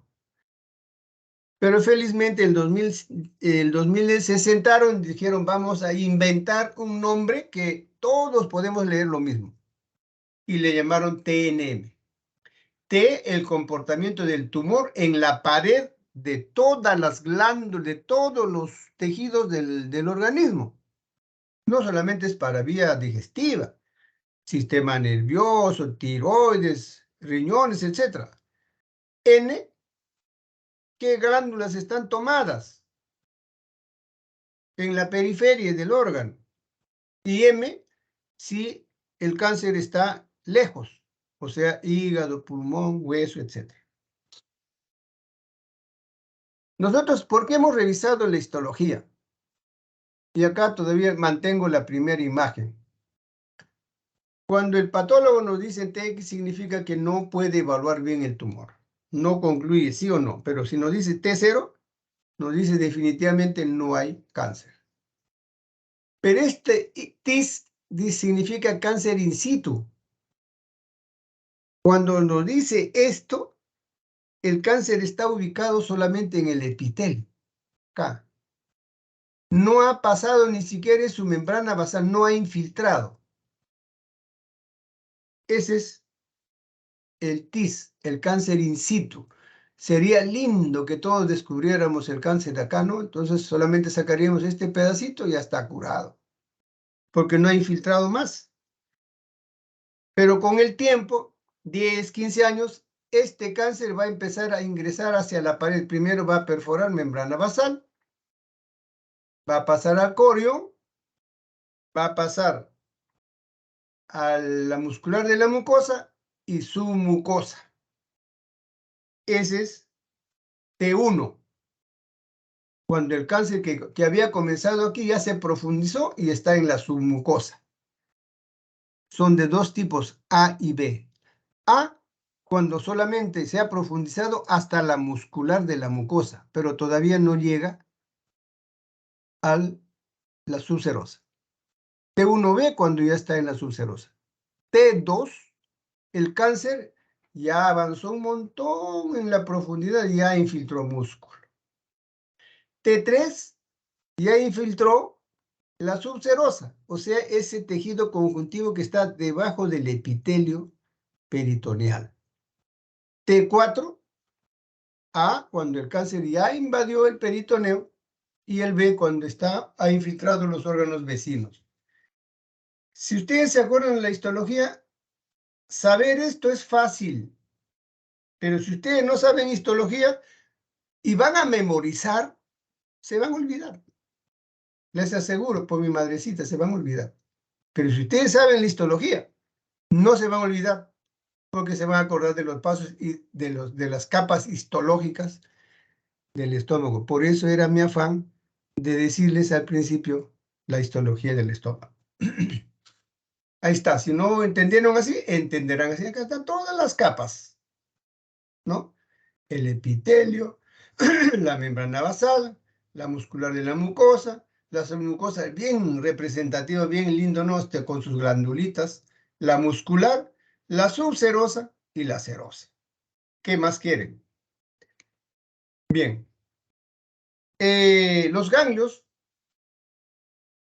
en el estómago están bien sistematizados. Probablemente este órgano es uno de los más importantes, más sistematizados y muy bueno para la docencia. Porque vamos a encontrar 16 grupos ganglionares dentro del abdomen. Adicionalmente, 2 en el tórax. Uno que es el paraesofágico inferior, o sea, el que está sobre el diafragma, y el diafragmático. Y esos 16 grupos ganglionarios están ordenados de la siguiente forma: del 1 al 6, todos están pegados en el borde gástrico. O sea, todos están cerquitas. El grupo 2 ya no están acá, se salió, ahora ya está en el territorio del tronco celíaco. La gástrica izquierda, la hepática común, el tronco celíaco y el hilio esplénico. Y el tercer grupo está más lejos. Ya no está ni siquiera en el tronco celíaco, sino ya está en la arteria esplénica, está en el ligamento hepatoduodenal, retropancreático, etc. Entonces, ¿cuál es el más benigno? Si queremos hablar de benigno, es este de acá. Acá, avanzadito. El 4 ya pues no hay nada que hacer. Entonces, mira qué bonito es la sistematización en el estómago, ¿no? Entonces, a eso se refiere esto de acá. NX nos dice que no se puede evaluar 0. Felizmente los ganglios no están tomados, nos dicen, ¿no? Esos ganglios están libres de cáncer. Qué bueno. Cuando nos dicen N1, ya hay tomados 2 ganglios, o sea, están tomados. Creo que aquí tengo una imagen. No, no la tengo. Ay, qué piña. Esta. ¿No? Todos se van organizando y van entrando al tronco celíaco. ¿Quién es el más benigno? ¿Esto o esto? Por supuesto, este. ¿No es cierto? Entonces, N2, 6 ganglios y hasta lejos. Y N3, 7. ¿Y hasta dónde? Retroperitoneal. Entonces, cuando se diseca, cuando se opera D1, D2, D3, en D1 hay que sacar por lo menos 6 ganglios, en D2, 10, ya está muy avanzado, y D3 hasta 16, recontra avanzado. Cuando se hace cirugía, hay 3 terminologías que tenemos que conocer. R0, cuando operamos cáncer, primero el concepto es que si nosotros ubicamos macroscópicamente el borde, hasta acá está el cáncer, tenemos que resecar 5 centímetros distante al aparente cáncer, o sea, lejos. Entonces, eso lo mandamos al patólogo. Y el patólogo nos dice, nos informa, que el borde de la pieza operatorio está libre de enfermedad, no hay cáncer, le hemos curado. Pero si el patólogo nos dice, en el borde de la pieza operatoria hay cáncer microscópico, lo veo ahí, entonces se quedó el cáncer más allá. Mala suerte. D1 y R1 y R2, cuando tenemos el tumor ahí y no la podemos sacar, o saquemos una parte o simplemente hacemos biopsia. La metástasis creo que no hay lugar a no entender. 0 cuando está limpio pulmón, hígado, estómago, perdón, hueso, etc. Y N1 cuando hay metástasis. Y también acá ya introdujeron el grado histológico por la diferenciación, que creo que ya está explicado claramente. Los japoneses todavía mantienen esta terminología del cáncer incipiente, que es diferente que el cáncer in situ. In situ es solamente cuando está en el epitelio. Y los japoneses nos siguen manteniendo, nos dicen, hay un cáncer incipiente que se puede manejar todavía con buen pronóstico. Quiere decir que la T respeta músculo. El músculo no está tomado a pesar que hay diferentes comportamientos del cáncer. T1, un pólipo.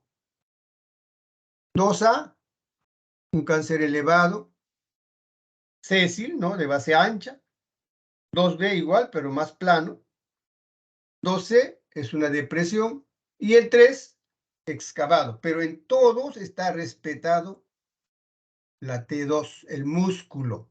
Y a eso le llaman adenocarcinoma incipiente, que es diferente, que es in situ.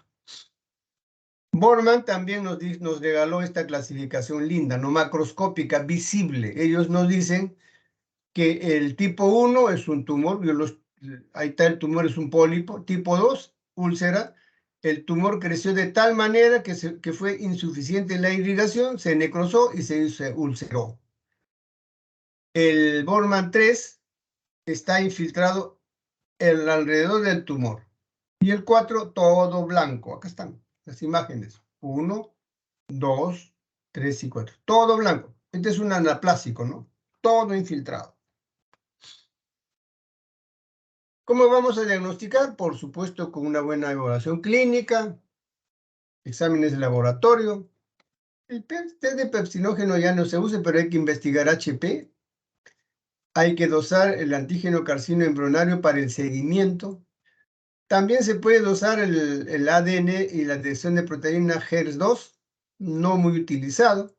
Y la que se usa, pues, es la famosa endoscopía. Esta es la vedette para el diagnóstico de cáncer gástrico.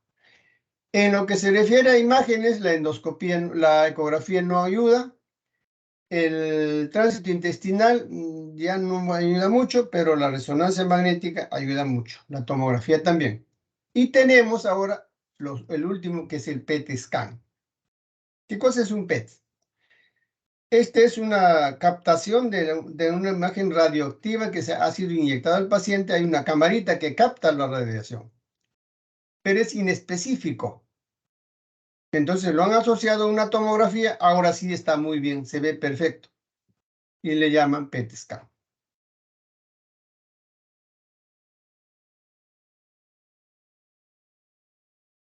Esta era la radiografía que nosotros veíamos antes, ¿no? Esto para interpretar tenemos que tenerlo en nuestra mente. Radiografía comido de ratón, ¿cómo se llama? La de manzana, etcétera, etcétera.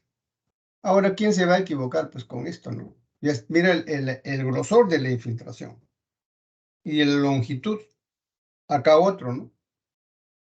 Y además, metástasis. El tratamiento ha mejorado en los últimos años, por lo menos 20 años, pero gracias a varios factores. Al desarrollo de la tecnología, o sea, la endoscopía, pues el diagnóstico ha mejorado enormemente. Ahora se diagnostica más rápido y cuando todavía no está, cuando hay sintomatología de interés, se diagnostica rápido. Se usa muy bien la profilaxis antibiótico. Ahora le da importancia a la hiperalimentación. Antes venía paciente un paciente de cáncer nunca se opera en un mes, 2 meses, en un mes, menos de un mes, perdón. Es más de un mes porque hay que prepararlo, la histología que se demora, no viene, la tomografía. Y todo ese tiempo el pobre paciente estaba pues emaciándose.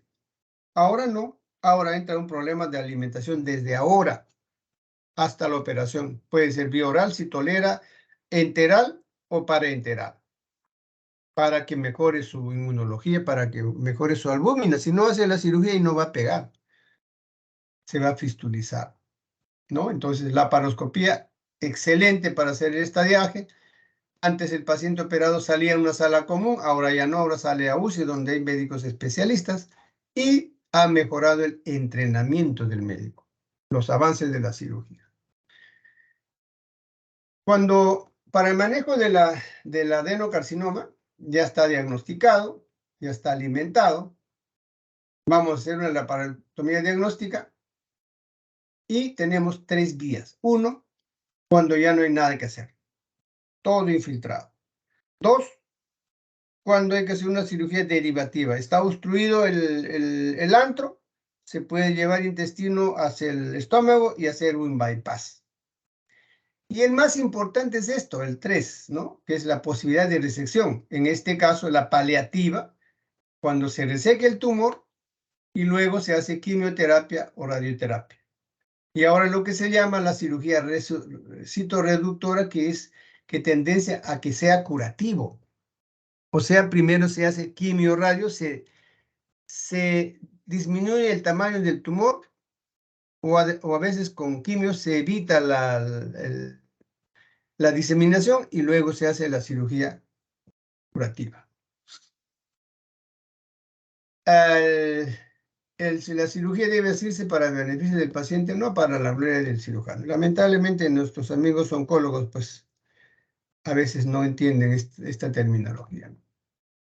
Pero sí sabemos que el 60% de la curación es por cirugía. Y el que hace cirugía de cáncer debe ser un perfecto anatomista, porque hay órganos importantes, órganos nobles, donde está pegado el tumor. Objetivo es el curativo, la resección de todo el tumor es la ideal, y los bordes deben ser negativos a neoplasia, lo que les decía el R2, ¿no? R1, perdón. Y la resección debe ser por lo menos 5 centímetros después de los bordes. Y hacer una resección linfática adecuada, ¿no? Para ver hasta dónde está diseminado. Y estas son las cirugías que ya les hemos revisado, el Billroth 1, Billroth 2 y de Rux, ya revisados, ya no voy a repetir. Y estos tips importantes. Cuando ustedes vean que un paciente viene con dispepsias de larga data, con náuseas, a veces, con vómitos, y están examinando, por favor examinen y van a encontrar un ganglio supraclavicular izquierda, ese es cáncer gástrico. No se van a equivocar. Se llama ganglio de Virchow. O el ganglio de iris cuando es en la línea axilar anterior izquierda. Luego los nódulos de la hermana María, cuando hay nódulos en la región periumbilical, y el anillo de Blamer, cuando el tumor está en el espacio de Douglas en las damas, o sea, en espacio que está detrás del útero al sacro, o si no, el famoso tumor de Krukenberg, que es una infiltración del ovario, relacionado también a cáncer gástrico. En lo que es miscelánea, la enfermedad de Valory-Weiss es esta hemorragia a veces muy dramático por los vómitos exagerados del borde del estómago como el duodeno. Los besobares, que son cuerpos extraños, generalmente pelos. Y este es el famoso síndrome de la arteria de la mesentérica superior o síndrome de Wilkie. Este es lo normal. Mesentérica superior, aorta. Este ángulo debe tener 50 grados para que el duodeno pase por acá. Y este ángulo es gracias a la existencia de una cantidad suficiente de grasa. Si esta grasa disminuye, este ángulo va a disminuir y va a producir una obstrucción. Generalmente el diagnóstico se hace tomografía y el diagnóstico inicialmente es médico. Se trata de que engorde, de que aumente de peso para ver si esta grasita aumenta el ángulo, entonces ya no necesita operarse. Pero si es imposible, hay que hacer una cirugía. Muy bien. Ese es el tema largo, cansado, pero ese es lo que me han encargado. ¿Y preguntas?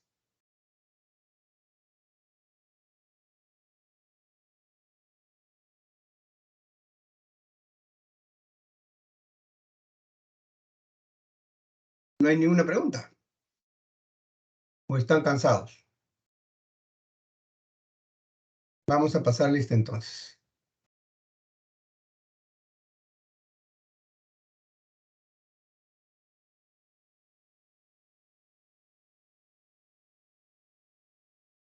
Doctor, Dime. Cristel, adelante. No escucho. Mariela Bernal, Doctor, buenas tardes. presente. Presente, doctor. ¿Dijo Ah, Bernal o Bernuy? Porque yo soy Bernuy, perdón, doctor. es Bernuy, disculpa, Bernuy. Cristian del Río, Presente. Brian Acho, Presente, doctor. Buenas tardes. Marco Flores, Presente, doctor. Úrsula Vilés,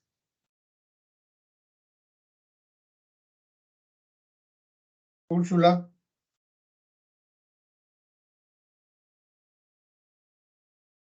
Úrsula Vilés,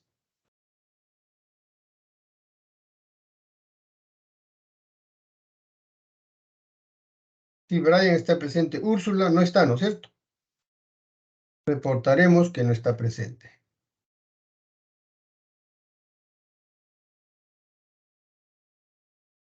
El día de mañana, mañana el sábado, tenemos otra clase larga, no toda la mañana.